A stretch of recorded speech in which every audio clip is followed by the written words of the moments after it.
प्रणाम सभी को। आज हम श्रवण करेंगे भगवान श्री कृष्ण से सुनेंगे श्रीमद् भागवत गीता में सप्तदशो अध्याय यानी 17वां अध्याय। अर्जुन बोल रहे हैं, हे कृष्ण, जो मनुष्य शास्त्र विधि को त्याग कर श्रद्धा से युक्त हुए देवादि का पूजन करते हैं, उनकी स्थिति फिर कौन सी है? सात्विकी है अथवा राजसी किंवा तामसी? श्री भगवान बोल रहे हैं, मनुष्यों की वह शास्त्रीय संस्कारों से रहित केवल स्वभाव से उत्पन्न श्रद्धा सात्विकी और राजसी तथा तामसी ऐसे तीनों प्रकार की ही होती है। उसको तुम मुझसे सुन। हे भारत, सभी मनुष्यों की श्रद्धा उनके अंतःकरण के अनुरूप होती है।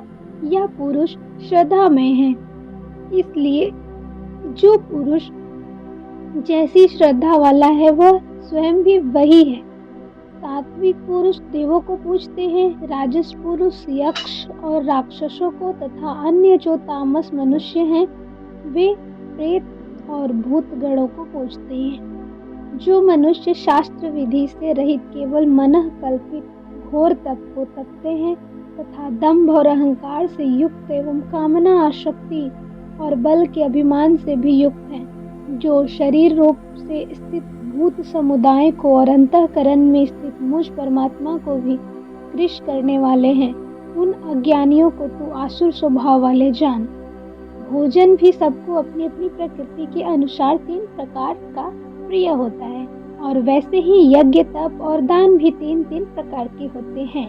उनके इस पृथक पृथक भेद को तू मुझसे सुन।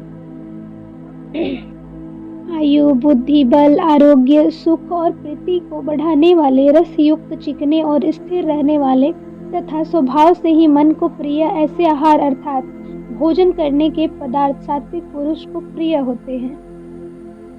कड़वे, खट्टे, लवण युक्त, बहुत गर्म, तीखे, रूखे, दाह कारक और दुख, चिंता तथा रोगों को उत्पन्न करने वाले आहार अर्थात भोजन करने के पदार्थ राजस पुरुष को प्रिय होते हैं। जो भोजन अधपक्का, रस रहित, दुर्गंध युक्त, बासी और उच्छिष्ट है तथा जो अपवित्र भी है वह भोजन तामस पुरुष को प्रिय होता है। जो शास्त्र विधि से नियत यज्ञ करना ही कर्तव्य है, इस प्रकार मन को समाधान करके फल न चाहने वाले पुरुषों द्वारा किया जाता है, वह सात्विक है। परंतु हे अर्जुन, केवल दंभाचरण के लिए अथवा फल को भी दृष्टि में रखकर जो यज्ञ किया जाता है, उस यज्ञ को तू राजस जान। शास्त्र विधि से हीन, अन्नदान से रहित, बिना मंत्रों के, बिना दक्षिणा के और बिना श्रद्धा के किए जाने वाले यज्ञ को तामस यज्ञ कहते हैं। देवता, ब्राह्मण, गुरु और ज्ञानी जनों का पूजन पवित्रता, सरलता, ब्रह्मचर्य और अहिंसा यह शरीर संबंधी तप कहा जाता है। जो उद्वेग न करने वाला, प्रिय और हितकारक एवं यथार्थ भाषण है तथा जो वेद शास्त्रों के पठन का एवं परमेश्वर के नाम जप का अभ्यास है, वही वाणी संबंधी तप कहा जाता है। मन की प्रसन्नता, शांत भाव, भगवान चिंतन करने का स्वभाव, मन का निग्रह और अंतःकरण के भावों को भी भली भांति पवित्रता, इस प्रकार यह मन संबंधी तप कहा जाता है। फल को न चाहने वाले योगी पुरुषों द्वारा परम श्रद्धा से किए हुए उस पूर्वोक्त 3 प्रकार के तप को सात्विक कहते हैं। जो तप सत्कार, मान और पूजा के लिए तथा अन्य किसी स्वार्थ के लिए भी स्वभाव से या पाखंड से किया जाता है, वह अनिश्चित एवं क्षणिक फल वाला तप यहाँ राजस कहा गया है। जो तप मूढ़ता पूर्वक हठ से, मन, वाणी और शरीर की पीड़ा के सहित अथवा दूसरे का अनिष्ट करने के लिए किया जाता है, वह तप तापस कहा गया है। दान देना ही कर्तव्य है ऐसे भाव से जो दान देश तथा काल और पात्र के प्राप्त होने पर उपकार न करने वाले के प्रति दिया जाता है, वह दान सात्विक कहा गया है। किंतु जो दान क्लेश पूर्वक तथा प्रत्युपकार के प्रयोजन से फल को दृष्टि में रखकर फिर दिया जाता है, वह दान राजस कहा गया है। जो दान बिना सत्कार के अथवा तिरस्कार पूर्वक अयोग्य देश काल में और कुपात्र के प्रति दिया जाता है, वह दान तामस कहा गया है। ओम तत् सत ऐसे यह 3 प्रकार का सच्चिदानंद घन ब्रह्म का नाम कहा है। उसी से सृष्टि के आदि काल में ब्राह्मण और वेद तथा यज्ञादि रचे गए।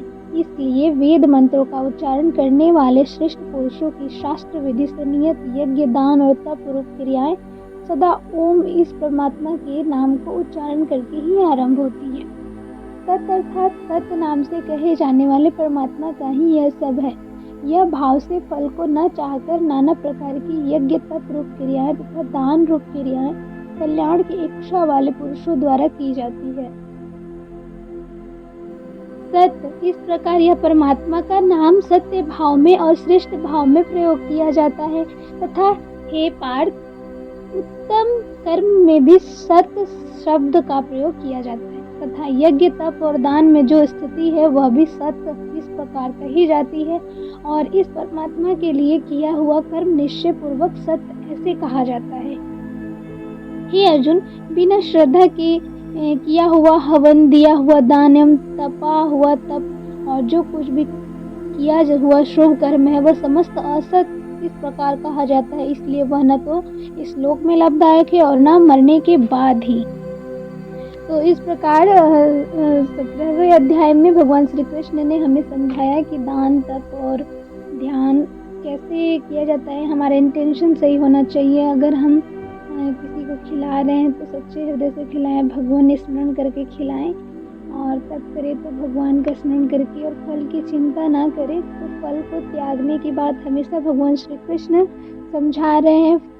कर्म फल का त्याग करके और कर्म किया जाए और फल क्या मिलेगा इसकी आशा छोड़ के भगवान को समर्पण करके कर्म किया जाए।